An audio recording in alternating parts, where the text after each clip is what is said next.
मागी फोन दु येंगदुना थोलकपनी फोन दा लुपिंगे करी करी लेगा खंगबा नते मखोंदो सेंडल गा अमता तोंगदना थोलकपगा राजेना थमलिबा चेरंग अदुदा नेटलुई अदुबु खंगलाव लाउरई ओहो इमा अस ओइमा सिरे अस राजेनसु खंगोन ओंथोरक्तुना हई कैदौरगेन हे मैमुदु अदुगा ताबा नते करीनो नेटलिबदु हाइना पाक्थदुना येंलुबदा थांजिंग ओइरमी बाबुआ थांजिंग से लेरअदि कोक इमुंगदा थमम्बा कैदौगेबा मैमुआ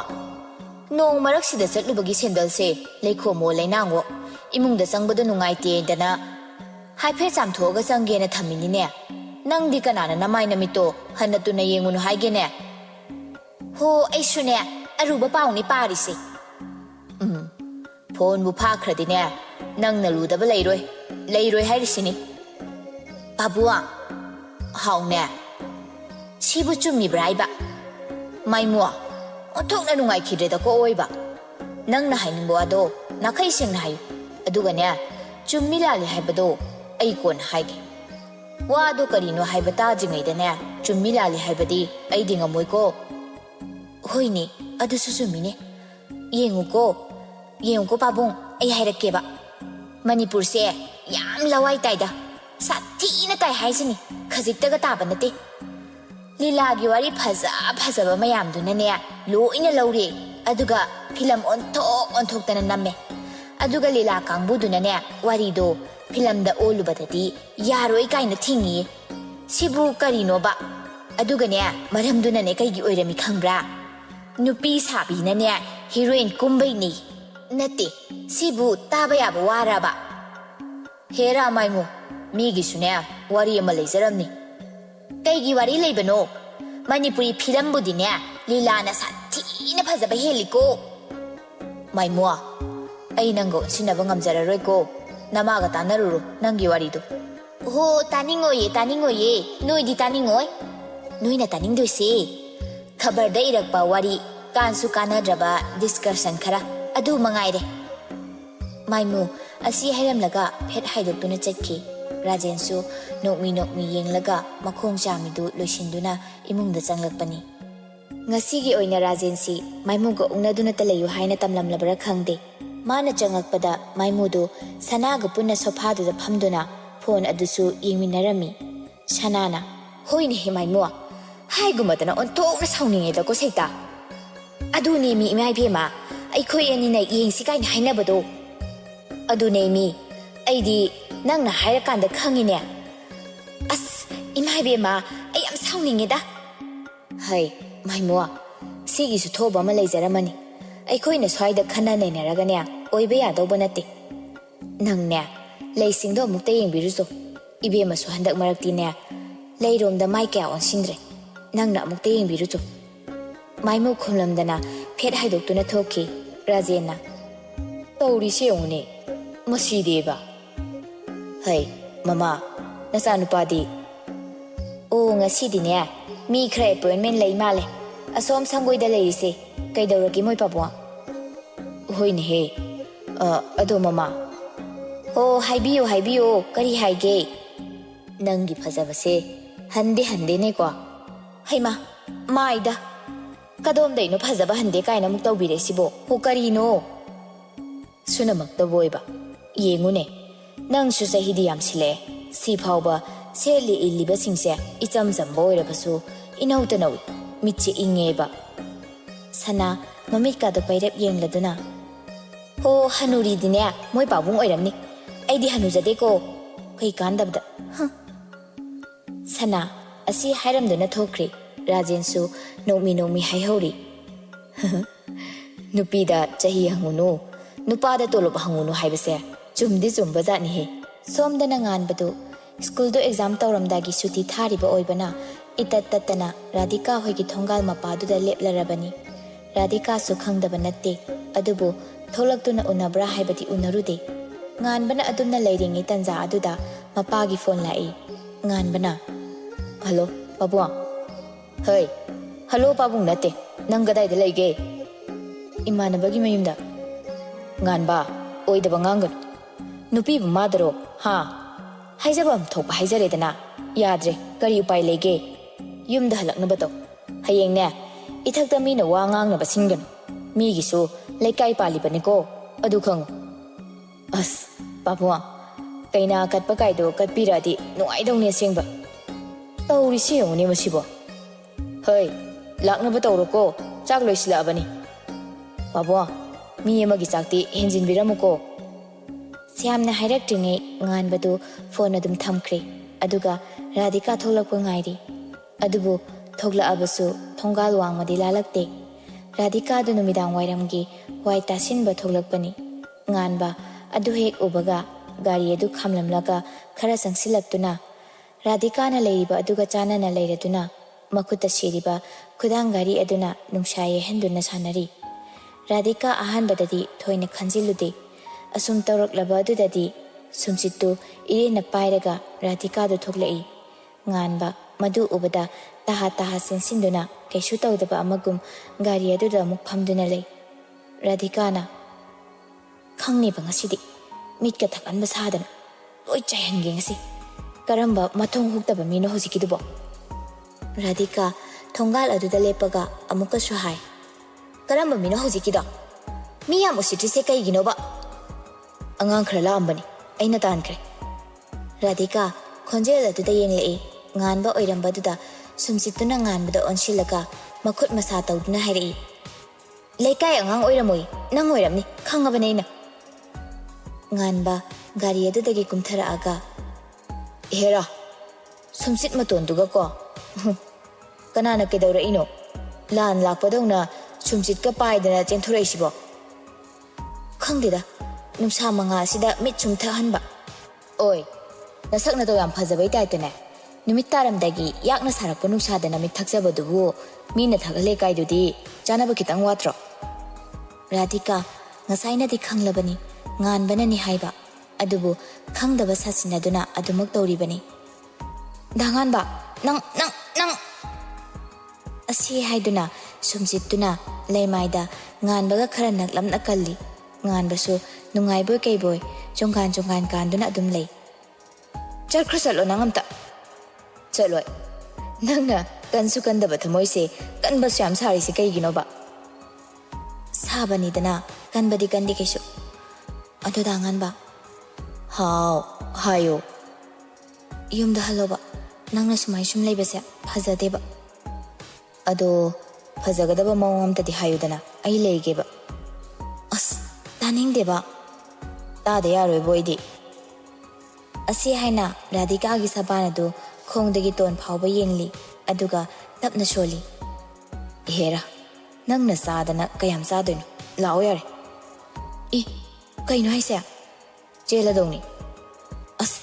ꯉꯝꯃꯣꯏꯀꯣ ꯑꯩ ꯉꯝꯃꯣꯏ ꯍꯥꯏꯁꯤꯅꯤ ꯆꯦꯜꯂꯨꯔꯒ ꯊꯣꯛꯂꯛꯀꯗꯕ ꯁꯤꯟꯁꯤꯡꯗꯣ ꯑꯝꯇ ꯈꯜꯂꯨ ꯏꯁ ꯁꯤꯟ ꯃꯌꯥꯝꯗꯣ ꯁꯨꯝ ꯈꯟꯗꯅ ꯂꯩꯔꯗꯤ ꯃꯤ ꯑꯣꯏꯔꯔꯣꯏꯗ ꯀꯥꯏꯗꯩꯅꯣ ꯃꯉꯥꯛꯅꯅꯤꯅ ꯇꯨꯝꯗꯕ꯭ꯔꯣ ꯑꯩꯈꯣꯏꯕꯣ ꯊꯕꯛ ꯊꯣꯛꯑꯗꯤ ꯋꯥ ꯊꯣꯛꯄꯅꯤ ꯊꯕꯛꯇꯣ ꯍꯥꯟꯅ ꯊꯣꯛꯅꯕ ꯇꯧꯁꯤ ꯗꯥꯉꯥꯟꯕ ꯅꯪꯁꯦ ꯌꯥꯝ ꯍꯩꯅꯗꯦꯕꯣ ꯍꯩꯅꯗꯕꯒ ꯌꯥꯔꯣꯏꯗ ꯅꯠꯇꯦ ꯅꯣꯏ ꯏꯃꯥꯅ ꯌꯥꯗꯦꯅꯕꯨ ꯅꯨꯡꯁꯤꯅꯕꯁꯦ ꯃꯥꯡꯍꯜꯂꯁꯤ ꯁꯤꯔꯣ ꯌꯦꯡꯉꯨꯁꯦ ꯑꯩꯅ ꯃꯌꯥ ꯑꯣꯏꯔꯀꯥꯟꯗꯗꯤꯅꯦ ꯁꯥꯎꯕ ꯀꯥꯏ ꯅꯪꯒ ꯂꯣꯏ ꯀꯥꯎꯈꯤꯗꯣꯏꯅꯤ ꯍꯣꯏ ꯅꯪꯒꯤ ꯆꯩꯇꯣꯡꯗꯣ ꯑꯗꯨꯝ ꯉꯥꯡꯗꯅ ꯂꯩꯖꯍꯧ ꯑꯩ ꯆꯪꯉꯒꯦꯀꯣ ꯍꯥꯏꯕꯤꯗꯦ ꯍꯥꯏꯅꯨꯍꯦ ꯅꯪ ꯑꯩꯅ ꯉꯁꯤ ꯍꯦꯛ ꯄꯨꯗ꯭ꯔꯕ ꯑꯩꯁꯨ ꯉꯥꯟꯕ ꯅꯠꯇ꯭ꯔꯦꯗꯅ ꯔꯥꯙꯤꯀꯥ ꯈꯨꯝꯂꯝꯗꯅ ꯅꯣꯛꯐꯦꯠ ꯇꯧꯅ ꯏꯃꯨꯡꯂꯣꯝꯗ ꯆꯪꯉꯤ ꯉꯥꯟꯕꯁꯨ ꯒꯥꯔꯤꯗꯣ ꯑꯃꯨꯛ ꯊꯧꯒꯠꯂꯛꯇꯨꯅ ꯔꯥꯙꯤꯀꯥꯅ ꯆꯠꯂꯤꯕ ꯈꯨꯗꯤꯡꯒꯤ ꯒꯥꯔꯤꯗꯨ ꯊꯧꯔꯛꯄꯅ ꯁꯨꯃꯥꯡ ꯃꯃꯥꯡꯗꯨꯗ ꯈꯥꯝꯃꯤ ꯔꯥꯙꯤꯀꯥꯅ ꯑꯁ ꯑꯩꯗꯤꯕ ꯅꯪꯁꯦ ꯌꯥꯝ ꯇꯜꯂꯤꯕꯣ ꯗꯥꯉꯥꯟꯕ ꯏꯃꯥ ꯂꯥꯛꯄ ꯇꯥꯔꯦ ꯍꯜꯂꯣꯃꯤ ꯍꯣ ꯂꯥꯛꯈꯤꯔꯣꯏꯌꯦ ꯑꯩꯅꯦ ꯑꯕꯤꯖꯤꯠ ꯍꯣꯏꯗꯩꯅꯦ ꯂꯥꯛꯏꯁꯦ ꯅꯨꯄꯤ ꯑꯍꯨꯝꯗꯣ ꯃꯥꯏꯃꯨꯒ ꯄꯨꯟꯅ ꯂꯨꯍꯣꯡ ꯄꯟꯊꯥ ꯌꯧꯔꯛꯄꯒꯤꯅꯦ ꯐꯤ ꯂꯩꯔꯨꯅꯦꯅ ꯆꯠꯈꯤꯕꯅꯤ ꯍꯩ ꯆꯥꯟꯁꯇ ꯉꯥꯏꯗꯨꯅ ꯂꯩꯕꯣ ꯅꯃꯥꯏꯗꯣ ꯈꯔꯁꯨ ꯏꯀꯥꯏꯌꯨꯅꯦ ꯏꯀꯥꯏꯕꯤꯗꯦꯅ ꯑꯩꯗꯤ ꯀꯩꯒꯤ ꯏꯀꯥꯏꯗꯣꯏꯕ ꯆꯠꯂꯣ ꯅꯪ ꯉꯥꯏꯕꯗ ꯋꯥꯔꯦ ꯏꯁꯤꯡ ꯈꯤꯇ ꯊꯛꯀꯦ ꯑꯗꯨꯒꯅꯦ ꯅꯪꯁꯨ ꯅꯐꯤꯌꯣꯃ ꯑꯩꯈꯣꯏꯒꯤꯗꯤ ꯅꯨꯄꯥ ꯉꯥꯛꯇ ꯂꯩꯕꯅꯤꯅ ꯅꯨꯄꯤꯒꯤ ꯐꯤꯔꯣꯜꯗꯤ ꯂꯩꯇꯦꯕ ꯑꯁ ꯏꯁꯤꯡ ꯑꯝꯇ ꯂꯩꯇꯦ ꯃꯤꯅ ꯏꯁꯤꯡ ꯊꯛꯀꯦ ꯍꯥꯏꯔꯒ ꯄꯤꯊꯛꯇꯕꯁꯦ ꯍꯌꯦꯡ ꯁꯤꯔꯀꯥꯟꯗ ꯌꯥꯝꯅ ꯑꯣꯠꯂꯦ ꯍꯥꯏꯕꯅꯤꯀꯣ ꯍꯤꯡꯉꯤꯉꯩꯗ ꯋꯥꯗꯧ ꯁꯔꯨꯛꯇꯤꯅꯦ ꯋꯥꯕꯩ ꯋꯥꯕ ꯑꯩ ꯁꯤꯔꯀꯥꯟꯗ ꯋꯥꯖꯔꯒꯦ ꯁꯤ ꯆꯠꯂꯣ ꯃꯤ ꯑꯝꯇ ꯍꯣꯏ ꯇꯣꯡꯉꯛꯑꯣ ꯆꯠꯂꯁꯦ ꯑꯗꯨꯗꯤ ꯔꯥꯙꯤꯀꯥꯗꯣ ꯏꯃꯨꯡꯗ ꯆꯪꯈ꯭ꯔꯦ ꯉꯥꯟꯕꯁꯨ ꯄ꯭ꯔꯞ ꯄ꯭ꯔꯞ ꯑꯃꯨꯛ ꯇꯥꯟꯅꯔꯛꯇꯨꯅ ꯔꯥꯙꯤꯀꯥꯕꯨ ꯊꯥꯡꯒꯠꯇꯨꯅ ꯁꯨꯃꯥꯡꯗꯨꯗ ꯑꯃꯨꯛ ꯀꯨꯝꯊꯔꯛꯏ ꯑꯁ ꯕꯍꯨꯕꯂꯤ ꯁꯥꯒꯦ ꯇꯧꯅꯤ ꯅꯪꯗꯤ ꯋꯦꯠ ꯌꯥꯝ ꯌꯥꯎꯗꯦ ꯇꯣꯡꯉꯣꯁꯦ ꯆꯠꯁꯤꯜꯂꯛꯑꯣ ꯑꯁ ꯗꯥꯉꯥꯟꯕ ꯍꯥꯎ ꯀꯧꯔꯣꯁꯦ ꯔꯥꯙꯤꯀꯥꯗꯣ ꯌꯥꯗꯤ ꯌꯥꯅꯤꯡꯂꯕꯅꯤ ꯑꯗꯨꯕꯨ ꯃꯃꯥꯅ ꯀꯔꯤ ꯑꯣꯏꯍꯧꯕ ꯍꯥꯏꯕ ꯏꯟꯗꯕꯤ ꯃꯆꯥ ꯇꯥꯒꯗꯧꯔꯤꯕ꯭ꯔꯥ ꯈꯟꯕꯗꯁꯨ ꯃꯁꯥꯗꯣ ꯑꯋꯥꯕꯅꯤ ꯉꯥꯟꯕꯁꯨ ꯈꯪꯗꯕ ꯅꯠꯇꯦ ꯔꯥꯙꯤꯀꯥꯅ ꯀꯔꯤ ꯈꯜꯂꯤ ꯍꯥꯏꯕ ꯑꯗꯨꯕꯨ ꯃꯥ ꯄꯨꯝꯅꯃꯛꯇꯨ ꯅꯥꯊꯩꯔꯒ ꯈꯪꯁꯤꯟꯅꯗꯕ ꯁꯥꯗꯨꯅ ꯂꯩꯕꯅꯤ ꯉꯥꯏꯍꯥꯛꯀꯤ ꯃꯇꯨꯡ ꯔꯥꯙꯤꯀꯥꯁꯨ ꯉꯥꯟꯕꯒꯤ ꯒꯥꯔꯤ ꯃꯅꯤꯡꯗꯨꯗ ꯇꯣꯡꯗꯨꯅ ꯃꯈꯣꯏꯒꯤ ꯃꯌꯨꯝꯗ ꯌꯧꯔꯛꯂꯤ ꯁ꯭ꯌꯥꯝ ꯃꯆꯥꯅ ꯒꯥꯔꯤ ꯊꯧꯖꯤꯜꯂꯛꯄꯒꯤ ꯃꯈꯣꯜ ꯇꯥꯕꯗꯨꯗ ꯊꯣꯛꯂꯛꯏ ꯁ꯭ꯌꯥꯝ ꯃꯅꯤꯡꯗ ꯔꯥꯙꯤꯀꯥꯁꯨ ꯇꯣꯡꯂꯛꯄ ꯎꯕꯗ ꯉꯛꯅ ꯏꯕꯨꯡꯉꯣ ꯄꯥꯕꯨꯡ ꯑꯩꯅ ꯉꯁꯥꯏꯅ ꯆꯥꯛ ꯍꯦꯜꯂꯨ ꯍꯥꯏꯈ꯭ꯔꯕꯗꯨꯅꯤ ꯉꯥꯟꯕ ꯑꯁꯤ ꯍꯥꯏꯗꯨꯅ ꯔꯥꯙꯤꯀꯥꯗ ꯈꯨꯖꯤꯟꯗꯨꯅ ꯁꯤꯛꯏ ꯃꯄꯥꯕꯨꯡꯗ ꯈꯨꯔꯨꯝꯃꯨ ꯍꯥꯏꯕꯒꯤ ꯃꯑꯣꯡꯗ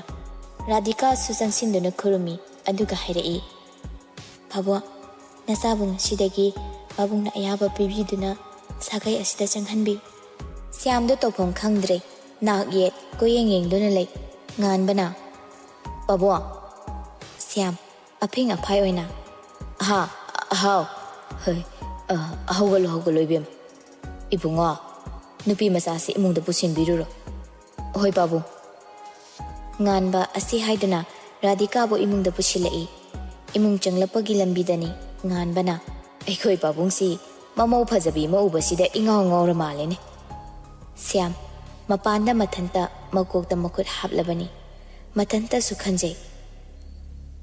ꯋꯥꯐꯝ ꯑꯁꯤꯗ ꯂꯩꯃꯅ ꯀꯔꯤ ꯑꯩꯅ ꯀꯔꯤ ꯁ꯭ꯌꯥꯝ ꯆꯪꯉꯛꯇꯨꯅ ꯃꯆꯥꯅꯨꯄꯥꯕꯨ ꯀꯧꯔꯛꯏ ꯄꯥꯕꯨꯡ ꯀꯩ ꯍꯥꯏꯒꯦ ꯕꯨꯡꯉꯣ ꯅꯨꯄꯤ ꯃꯆꯥ ꯃꯁꯥꯅꯗꯤ ꯌꯥꯔꯕ꯭ꯔꯣ ꯃꯁꯥꯅꯗꯤ ꯌꯥꯔꯦ ꯄꯥꯕꯨꯡ ꯑꯗꯨꯕꯨ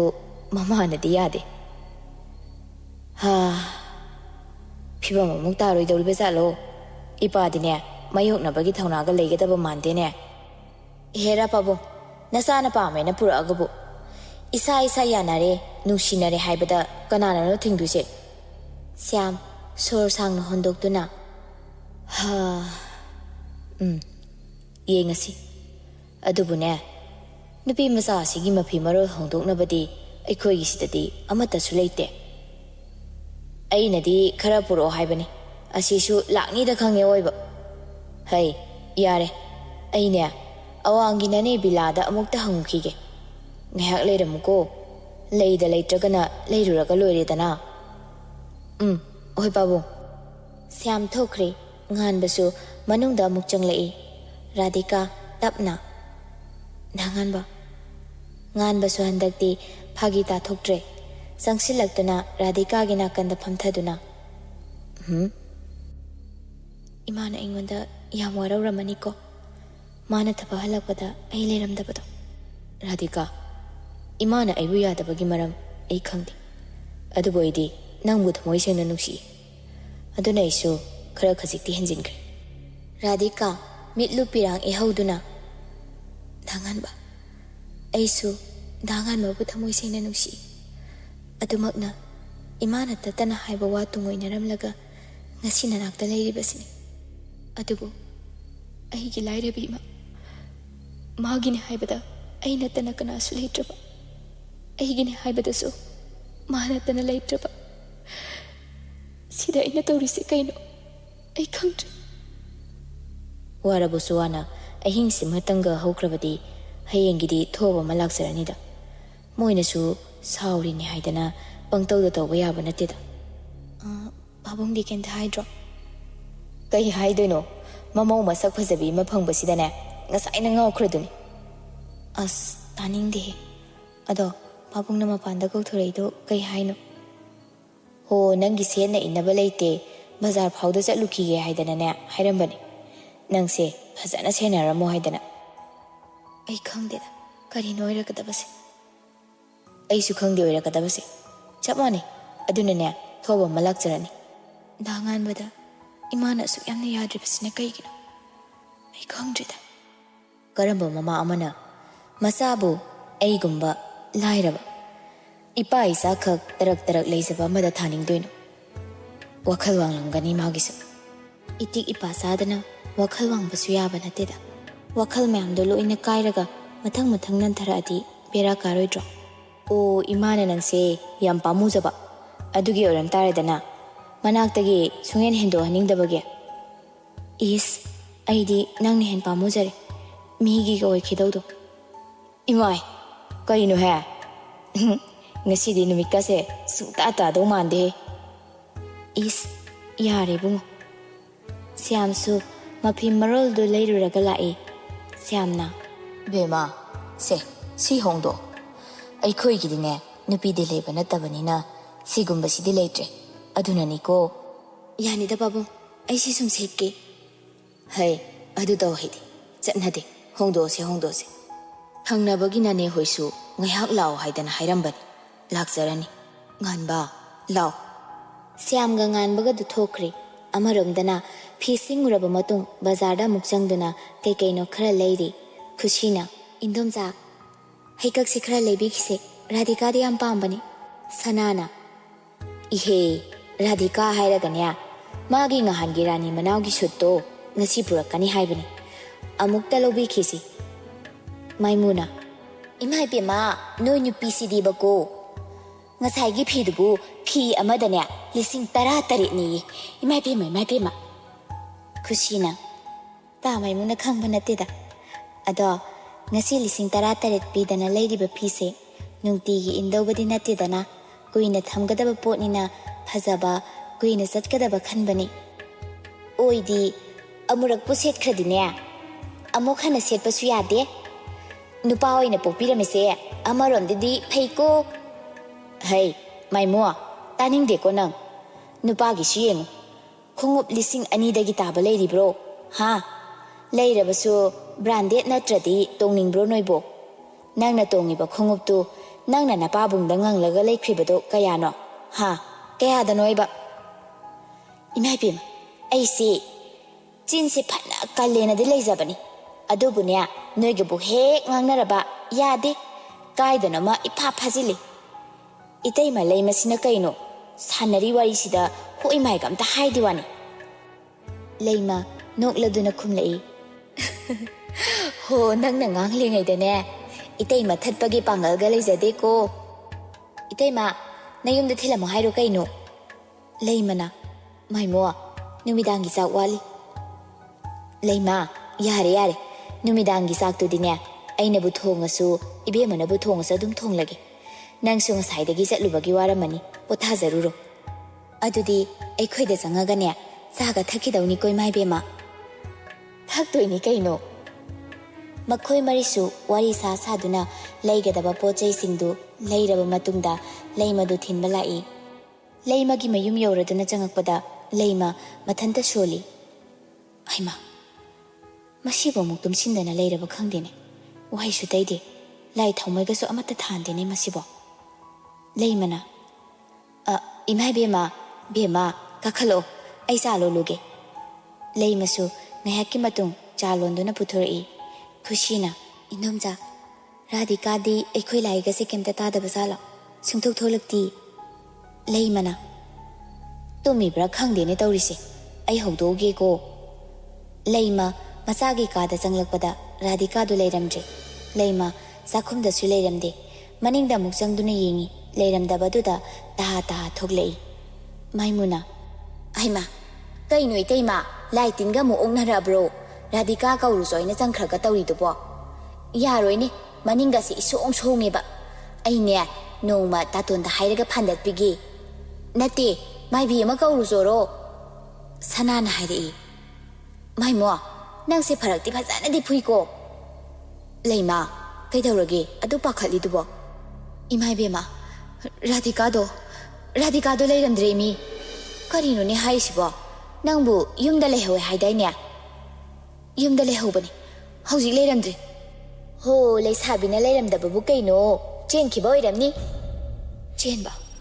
karigi chenba mama aigi mayokta su leirabako haima kaino mi itaima mi matam yaudana chenkibani haye ngairo sanasu tapna hairi Leima leisabi mazani manung matam charadana chenki chongki boirambasu yai hayeng phawbadi yengasi khusi di khanglabani Radhika na senkribadu kanada kamdawbano haibadu ngan bana nongmani ni gi mamangda Abhijita nong nini sida soidana chelani hairambadu adubu mikuptudari wafama mata hairamdre sana amuksu makha tarai Leima nangbu magi khangna janaba leibaga dubu khangbro khangabadine amuktang hangdokpanadine chumni matamnaga phattabasida Leima khumlude magi phone adu lokthokduna Radhika da phone tawi adubu pairakte hanjin hanjin tawsili Radhika su somda phone adu paisi kadai pairusi kadai tawduna lei maga leiminariba nupi aman haidai ibema imaro mani paikhatludana adude matamnaga phattabasidane masu pakhacharamani ai sumdaure haibado hairadi masado wakhaldo nena tajidana Radhika phone adu tapna paikhatli ima leimana karigi ima ha kanagi mano nang aina haibasi yadraba natro ha yadraba natro phare isagi apambadu nere ima amuk hanadi yelar adubu aigi ipamdagidi aigi isanu pisikra nangishu nama sikra haina khalluko isani aduna ai nangonda akanba wahidi thararo adubu ibema nangbu piklingaidagi chaunaba yokcheraklibi nama aigi thamoisidi nangna khangdraba natra phare maduna isagi nungaiba oiragani khallabadi ai amuk hane isagi mafamda wa amata hairaro ichachidi nakok phawba jiktana leiba oyu ko imagi bema Radhika na khumge tawringai phone adu leimana kakthakre ima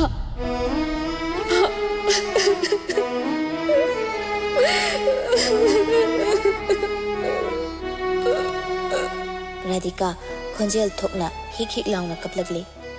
manakta leiriba nupi sing adusu themjinba ngamda nganbada hairuduna nganbabu changhalakli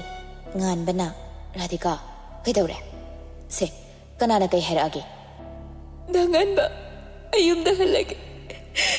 imana waruraga ayano wapunsi amagi khong thangba ngamloye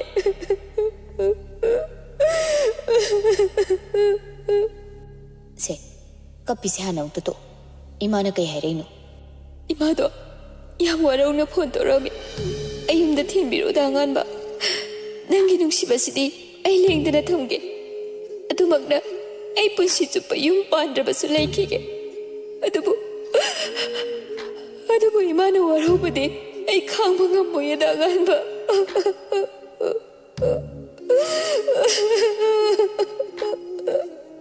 nganba nungaitana hairei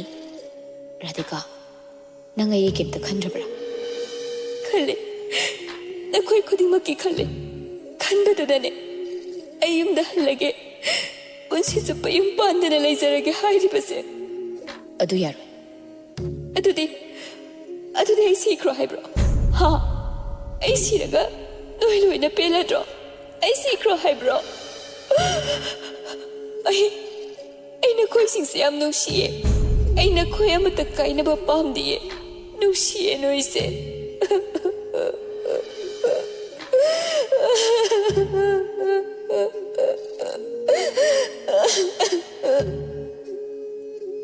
Radhika do